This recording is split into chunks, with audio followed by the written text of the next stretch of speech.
Cipher case वकला सफाई के मुसलसल पेश न होने पर जज बरहम। समाअत कल तक मुलतवी। साइफर केस की समाअत अडियाला जेल में खसूसी अदालत के जज अबुल हसनात जुल्करनैन ने की। समाअत के दौरान मुल्जिमान के सीनियर वकला अदालत में पेश न हुए और इनकी जगह वकला के मुआवनीन अदालत में पेश हुए।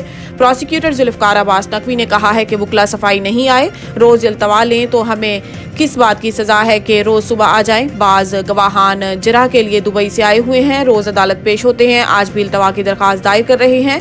पता नहीं सीनियर कौंसल कब आएंगे। वकला सफाई जरा करने से कतराते और ताखीरी हरबे इस्तेमाल करते हैं।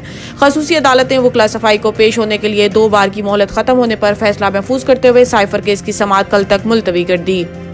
सुप्रीम कोर्ट ने पीटीआई के सदर परवेज इलाही को इलेक्शन लड़ने की इजाजत दे दी। जस्टिस मंसूर अली शाह की सरबराही में 3 रुकनी बेंच ने परवेज इलाही के कागजात नामजदगी मुस्तरद होने के खिलाफ अपील पर समाअत की, जिस दौरान परवेज इलाही के वकील एहसान खोखर ने दलाइल देते हुए कहा है कि हम इलेक्शन में ताखीर नहीं चाहते। मेरे मुवक्किल को PP 32 गुजरात की हद तक इलेक्शन लड़ने की इजाजत दी जाए।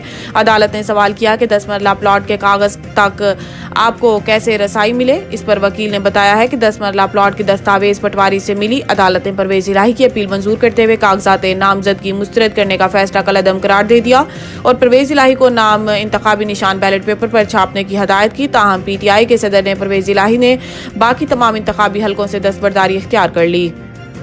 NA 194 से PTI उम्मीदवार सेनेटर सैफ अबड़ो PP के हक में दस्तबरदार। पाकिस्तान पीपल्स पार्टी के चेयरमैन बिलावल भुट्टो जरदारी से बिलावल हाउस में PTI के सेनेटर सैफुल्लाह अबड़ो ने मुलाकात की, जिसमें इंतखाबात के मामले पर नई पेशरफ्त सामने आई है। सेनेटर सैफुल्लाह अबड़ो ने NA 194 के इंतखाबात से दस्तबरदारी का ऐलान कर दिया और कहा है कि पीपल्स पार्टी के साथ मिलकर शेर का रास्ता रोकेंगे। इलेक्शन लड़ना बुनियादी हक है, किसी को इलेक्शन के बुनियादी हक से महरूम करके इसे सजा दी जा रही है।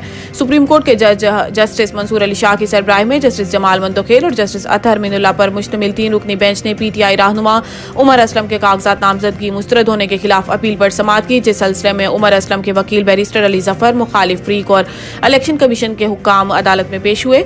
जस्टिस मंसूर ने सवाल उठाया कि मफरूर या इश्तिहारी को इंतखाबात लड़ने से कौन सा कानून रोकता है। इस पर इलेक्शन कमीशन के वकील ने कहा कि मफरूर या इश्तिहारी कानून के खिलाफ वर्जी का मुर्तकिब होता है, इसलिए इंतखाबात नहीं लड़ सकता।